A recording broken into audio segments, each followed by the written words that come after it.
తాకట్లో ఉన్న మీ బంగారాన్ని విడిపించి ఆ రోజు ఆన్లైన్ రేటుకి కొంటాం. Sharma gold company. ఓం శ్రీరామ రామ రామేతి రమే రామే మనోరమే సహస్రనామ తత్తుల్యం రామనామ వరాననే. వావ్, శ్రీరాముడి శ్లోకాలతో స్టార్ట్ చేసాం అనమాట. Very nice. వినాయకుడిని పూజించడం అనేది ప్రథమంగా ఉంటుంది కాబట్టి వినాయకుడి శ్లోకాలు ఏమైనా వచ్చా?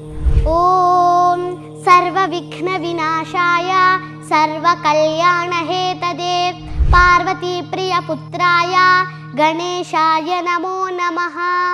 ఎంత చక్కగా చిన్న బుజ్జిగా ఉన్న అమ్మాయి ఎంత చక్కగా చెప్తుంది నిజంగా. ఇప్పుడు మనకి శ్రీరామనవమి రాబోతోంది కాబట్టి నువ్వు ఇంకా శ్రీరాముడికి సంబంధించి ఇంకేమైనా నేర్చుకున్నావా? ఏతాం రామ బలోపేతాం రక్షాం యస్సు కృతి పఠేత్ సచిరాయు సుఖీ పుత్రి విజయీ వినయీ భవేత్. ఏ పుణ్యాత్ములు రామబల సంపన్నమైన శ్రీరామ రక్షా స్తోత్రాన్ని పఠిస్తారో వారు దీర్ఘాయువుతో సుఖవంతులు, పుత్రవంతులు, విజయశీలురు, వినయ సంపన్నులు అవుతారు. ఇక దశావతారాల్లో శ్రీ మహావిష్ణువు యొక్క 7వ అవతారంగా రావణ సంహారణార్థమై శ్రీరాముడు వసంత ఋతువులో చైత్రమాసం శుక్లపక్షం శుద్ధ నవమి నాడు పునర్వసు నక్షత్రపు కర్కాటక లగ్నంలో కౌసల్యాదేవికి జన్మించారు. ప్రతి సంవత్సరం ఈ రోజునే శ్రీరామనవమి పండుగలా జరుపుకుంటాము. శ్రీరామనవమి రోజున శ్రీ సీతారామ కళ్యాణం చేయించిన, చూసిన, అక్షతలు శిరస్సు పైన ధరించిన సకల దేవతల అనుగ్రహం పొంది సమాజం వర్ధిల్లుతుంది, అష్టైశ్వర్యాలు సిద్ధిస్తాయి. హాయ్, హలో, నమస్తే, వెల్కమ్ టు సుమన్ టీవీ. నేను మానస. ఈరోజు మన స్టూడియోస్లో ఒక స్పెషల్, ఒక బుజ్జి గెస్ట్ సిద్ధంగా ఉన్నారు. చదువుతుంది 4వ తరగతే, కానీ భగవద్గీత మొత్తం కూడా చదివేసింది. తెలుగులో మనకి అర్థాలతో సహా చెప్తుందనమాట. అవార్డ్స్ కూడా వచ్చాయి. మరి తనకి ఏమేమి అవార్డ్స్ వచ్చాయి, ఈ ఇంట్రెస్ట్ తనకి ఎలా వచ్చింది, పేరెంట్స్లో ఎవరు ఎక్కువగా సపోర్ట్ చేస్తూ ఉంటారు, ఇలాంటి విషయాలన్నీ కూడా మనము ఇవాళ మన బుజ్జి గెస్ట్ని అడిగి తెలుసుకుందాం. తన పేరు చేతన. హలో చేతన, నమస్తే. నమస్కారం అండి. నమస్కారం చేతన. సో చేతన, నువ్వు 4th క్లాస్ చదువుతున్నావా? అవునండి. ఓకే. అండ్ చక్కగా భగవద్గీత కావచ్చు, ఇంకా మన హిందూ సంస్కృతి సంప్రదాయాలకు సంబంధించి ఎన్నో విషయాలు నీకు ఇప్పుడే తెలుసుకుంటూ ఉన్నావు, కరెక్టా?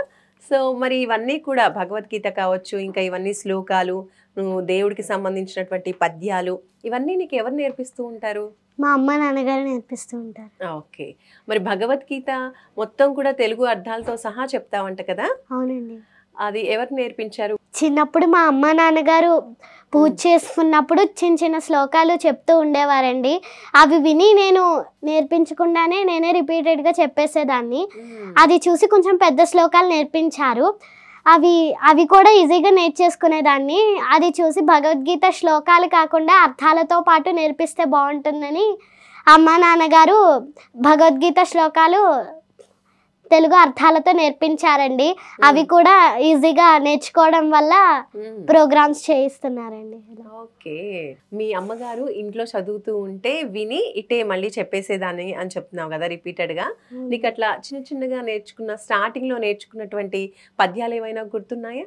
శ్రీయకాంతాయ కళ్యాణ నిధయే నిధయేర్థినాం శ్రీ వెంకట నివాసాయ శ్రీనివాసాయ మంగళం. ఓం శ్రీరామ రామ రామేతి రమే రామే మనోరమే సహస్రనామ తత్తుల్యం రామనామ వరాననే. వావ్, శ్రీరాముడి శ్లోకాలతో స్టార్ట్ చేసాం అనమాట. Very nice. ముందుగా ఏ పూజ చేసినా మన ఇళ్ళల్లో వినాయకుడిని పూజించడం అనేది ప్రథమంగా ఉంటుంది కాబట్టి వినాయకుడి శ్లోకాలు ఏమైనా వచ్చా?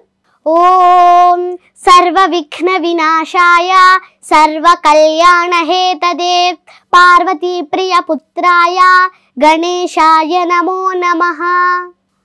Wow, super. ఎంత చక్కగా చిన్న బుజ్జిగా ఉన్న అమ్మాయి ఎంత చక్కగా చెప్తుంది నిజంగా. చాలా స్పష్టంగా, చాలా బాగా చెప్తున్నా తెలుసా. కాంప్లిమెంట్స్ ఇచ్చారా చాలా మంది. ఇప్పుడు మనకి శ్రీరామనవమి రాబోతోంది కాబట్టి నువ్వు శ్రీరాముడితోనే స్టార్ట్ చేసావు. ఇంకా శ్రీరాముడికి సంబంధించి ఇంకేమైనా నేర్చుకున్నావా? ఏతాం రామ బలోపేతాం రక్షాం యస్సు కృతి పఠేత్ సచిరాయు సుఖీ పుత్రి విజయీ వినయీ భవేత్. ఏ పుణ్యాత్ములు రామబల సంపన్నమైన శ్రీరామరక్షా స్తోత్రాన్ని పఠిస్తారో వారు దీర్ఘాయువుతో సుఖవంతులు, పుత్రవంతులు, విజయశీలురు, వినయ సంపన్నులు అవుతారు. రామనామ వైభవాన్ని ఆ పరమేశ్వరుల వారు చెప్పారని మన పురాణాలు చెబుతున్నాయి. పురాతన హిందూ కాలమానం ప్రకారం చైత్రశుద్ధ నవమి నాడు శ్రీరాముని వివాహం జరిగిందని, అలాగే శ్రీరామనవమి అంటే శ్రీరాముడు జన్మించిన రోజు అని మన పురాతన గ్రంథాలు చెబుతున్నాయి. ఇక దశావతారాల్లో శ్రీ మహావిష్ణువు యొక్క 7వ అవతారంగా రావణ సంహారణార్థమై శ్రీరాముడు వసంత ఋతువులో చైత్రమాసం శుక్లపక్షం శుద్ధ నవమి నాడు పునర్వసు నక్షత్రపు కర్కాటక లగ్నంలో కౌసల్యాదేవికి జన్మించారు. ప్రతి సంవత్సరం ఈ రోజునే శ్రీరామనవమి పండుగలా జరుపుకుంటాము. శ్రీరామనవమి రోజున శ్రీ సీతారామ కళ్యాణం చేయించిన, చూసిన, అక్షతలు శిరస్సు పైన ధరించిన సకల దేవతల అనుగ్రహం పొంది సమాజం వర్ధిల్లుతుంది, అష్టైశ్వర్యాలు సిద్ధిస్తాయి, సంతానం కలుగుతుంది. శ్రీ సీతారామ కళ్యాణాన్ని చూసేందుకు మనమే కాదు, సకల లోకాల దేవతలు దివి నుంచి భువికి దిగి వస్తారంట. అంతటి మహోన్నతమైన కళ్యాణానికి ముందు దశరథ మహారాజు గారు, జనక మహారాజు గారు వశిష్ఠ మహర్షుల వారి సమక్షంలో వారి వారి వంశాలను ఏ విధముగా వివరించుకున్నారంటే, శ్రీరాముని వంశవృక్ష చరిత్ర.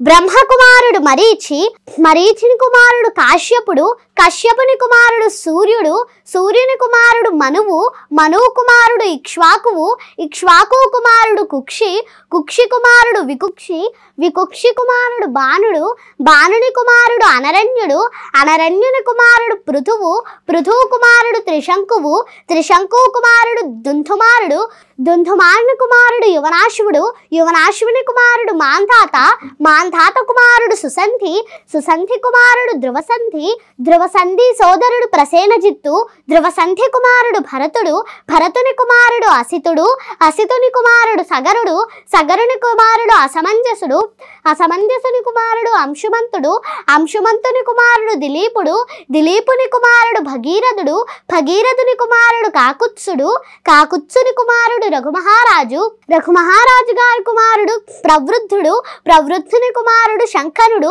శంకనుని కుమారుడు సుదర్శనుడు, సుదర్శనుని కుమారుడు అగ్నివర్ణుడు, అగ్నివర్ణుని కుమారుడు శీఘ్రగుడు, శీఘ్రగుని కుమారుడు మరువు, మరువు కుమారుడు ప్రశుశుక్రుడు, ప్రశుశుక్రుని కుమారుడు అంబరీషుడు, అంబరీషుని కుమారుడు నహుషుడు, నహుషుని కుమారుడు యయాతి, యయాతి కుమారుడు నాభాగుడు, నాభాగుని కుమారుడు అజుడు, అజుని కుమారుడు దశరథుడు, దశరథ మహారాజు గారి కుమారుడు శ్రీరామచంద్రుడు. అది విన్న తరువాత సీతాదేవి తండ్రి గారైన జనక మహారాజు గారు వశిష్ఠ మహర్షుల వారి సమక్షంలో తన వంశావళిని ఏ విధముగా వివరించుకున్నారంటే, నిమి కుమారుడు మిథి, మిథి కుమారుడు జనకుడు, జనకుని కుమారుడు ఉదావసువు, ఉదావసువు కుమారుడు నందివర్ధనుడు, నందివర్ధనుని కుమారుడు సుకేతువు, సుకేతువు కుమారుడు దేవరాతుడు, దేవరాతుని కుమారుడు బృహద్రథుడు, బృహద్రథుని కుమారుడు మహావీరుడు, మహావీరుని కుమారుడు దృష్టకేతువు, మహావీరుని కుమారుడు సుధృతి, సుధృతి కుమారుడు దృష్టకేతువు, దృష్టకేతువు కుమారుడు హర్యశ్వుడు, హర్యశ్వుని కుమారుడు మరువు, మరువు కుమారుడు ప్రతీంథకుడు, ప్రతీంథకుని కుమారుడు కీర్తిరథుడు, కీర్తిరథుని కుమారుడు దేవమీఠుడు, దేవమీఠుని కుమారుడు విభుతుడు, విభుతుని కుమారుడు మహీత్రకుడు, మహీత్రకుని కుమారుడు కీర్తిరాతుడు, కీర్తిరాతుని కుమారుడు మహారోముడు, మహారోముని కుమారుడు స్వర్ణరోముడు, స్వర్ణరోముని కుమారుడు హ్రస్వరోముడు, హ్రస్వరోముని కుమారుడు జనక మహారాజు గారు, జనక మహారాజు గారి సోదరుడు కుశధ్వజుడు, జనక మహారాజు గారి కుమార్తె సీతాదేవి.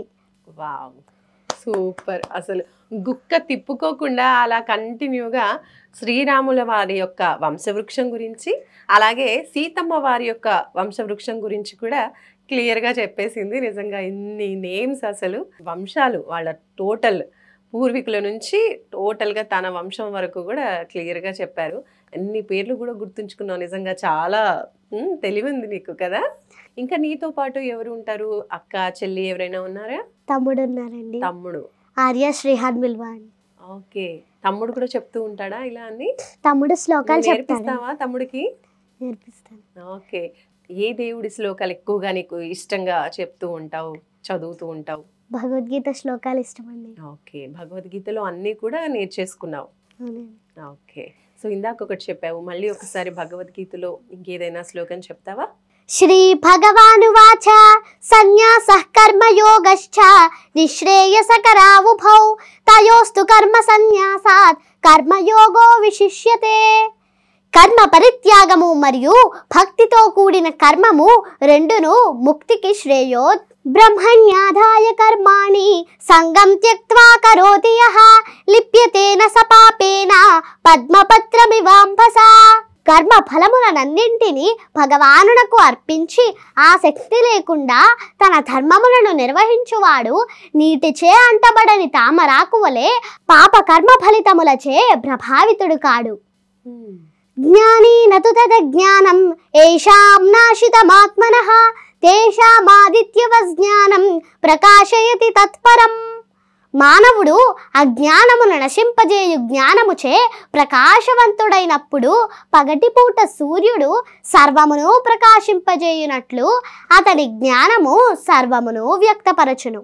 విద్యా వినయ సంపన్నే బ్రాహ్మణే గవిహస్తిని శుని చైవ స్వపాకే చ పండితా సమదర్శనః. వినమ్రులైన పండితులు యథార్థమైన జ్ఞానము కలిగిన వారగుటచే విద్యా వినయములతో కూడిన బ్రాహ్మణుని గోవును, ఏనుగును, సునకమును, సునక మాంసమును తినువానుని సమదృష్టితో వీక్షింతురు. శక్నోతి హైవ యస్సోఢుం ప్రాక్షరీర విమోక్షణాత్ కామక్రోధోద్భవం వేగం సయుక్తః స సుఖీ నరః. ఈ వర్తమాన దేహమును విడుచుటకు పూర్వమే ఎవరు భౌతిక ప్రేరణములనందు యతీంద్రియమనో బుద్ధి మునిర్మోక్షపరాయణః విగతేచ్ఛాభయ క్రోధః యస్సదా ముక్త ఏవ సః. తన ఇంద్రియములను నియంత్రించుచు మోక్షమును వాంఛించు ముని కోరిక, భయము, క్రోధము నుండి విముక్తుడగును. సదా అట్టి స్థితిలో నిలిచియుండువాడు నిశ్చయముగా ముక్తిని పొందగలడు. భోక్తారం యజ్ఞ తపసాం సర్వలోక మహేశ్వరం సుహృదం సర్వభూతానాం జ్ఞాత్వా మాం శాంతి మృచ్చతి. సకల యజ్ఞ తపః ఫలములను పొందువానిగను సకల ప్రపంచములకు నియామకునిగను నన్ను గ్రహించిన మహనీయుడు మోక్షమును పొందుచున్నాడు. యం సన్యాసమితి ప్రాహుః యోగం తం విద్ధి పాండవ నహ్య సన్యస్త సంకల్పః యోగీ భవతి కశ్చన. ఏది సన్యాసమని పిలువబడునో దానిని యోగముతో సమానమని నీవు తెలుసుకొనుము. ఓ పాండుకుమారా, ఇంద్రియ తృప్తి వాంఛను విడువనిదే ఎవ్వడును యోగి కాజాలడు. యుక్తాహార విహారస్య యుక్తచేష్టస్య కర్మసు యుక్త స్వప్నావబోధస్య యోగో భవతి దుఃఖః. నియమితములైన ఆహారము, నిద్ర, విశ్రాంతి కర్మములు గలవాడు యోగాభ్యాసము ద్వారా భౌతిక క్లేశములను శమింపజేసుకొనగలడు. యథా దీపో నివాతస్థః నింగతి సోపమా స్మృతా యోగినో యథ చిత్తస్య యుంజతో యోగమాత్మనః. గాలి లేని చోటనున్న దీపము కదలకుండా నిశ్చలముగా నుండునట్లుగా నిగ్రహింపబడిన మనస్సు గల యోగి తన పరతత్వ ధ్యానమున సదా స్థిరుడై ఉండును. చాలా చక్కగా ఒక్క శ్లోకం చెప్పమన్నాను, చాలా చెప్పింది కదా. చాలా బాగా చెప్పావు నాన్న, చాలా బాగా చెప్పావు. చేతన పేరుకి తగ్గట్టే చాలా చక్కగా అన్నీ కూడా, పేరు కూడా చాలా మీనింగ్ఫుల్గా ఉంది. ఫస్ట్ ఆఫ్ ఆల్ నీ పేరుకున్న అర్థం ఏంటో తెలుసా? చేతన. చాలా మందికి వాళ్ళ వాళ్ళ పేర్ల యొక్క అర్థాలు తెలియదు, కొంతమంది తెలుసుకోవడానికి ఇంట్రెస్ట్ చూపిస్తూ ఉంటారు. చేతన అంటే చెప్పు ఏంటో? చైతన్యం అండి. చైతన్యం, ఉత్తేజం కదా. చాలా బాగుంది, అందుకే అన్నాను పేరుకి తగ్గట్టుగా చాలా చక్కగా అన్నీ కూడా నేర్చుకుంటూ ఉన్నావు, చాలా బాగా చెప్తూ ఉన్నావు. ఇలాగా అంటే నిన్ను చూసి ఇంకా చాలా మంది కూడా నేర్చుకోవాలి. పెద్ద పెద్ద వాళ్ళు కూడా చెప్పలేని ఈ శ్లోకాలన్నీ కూడా కొంచెం కష్టతరమైనటువంటి శ్లోకాలైనా కూడా చాలా చక్కగా అసలు గొంతు గుక్క తిప్పుకోకుండా చాలా చక్కగా విత్ అర్థాలతో సహా చెప్తూ ఉంది. వింటూ ఉంటే మనకి ఇట్టే అర్థమైపోతూ ఉందన్నమాట. చక్కగా ఎంత చిన్న పిల్లలకైనా సరే చక్కగా మీనింగ్ అర్థమయ్యే విధంగా తెలుగులో అందరికీ చెప్తూ ఉంది. చాలా బాగా చెప్తున్నావా. ఎలా అంటే ఒక పండితులు ఎలా చెప్తూ ఉంటారో అలా చెప్తున్నట్టు అనిపిస్తుంది నాకైతే. చాలా బాగుంది నాన్న. ఇంకా మంచి మంచి ఇలాంటి మన హిందూ సంప్రదాయానికి సంబంధించిన ఇంకా ఎన్నో విషయాలను ఇలాగే నేర్చుకుంటూ చదువుకుంటూ అందరికీ కూడా ఇన్స్పిరేషన్గా ఉండాలని కోరుకుంటున్నాను. థ్యాంక్ యూ, ధన్యవాదాలు.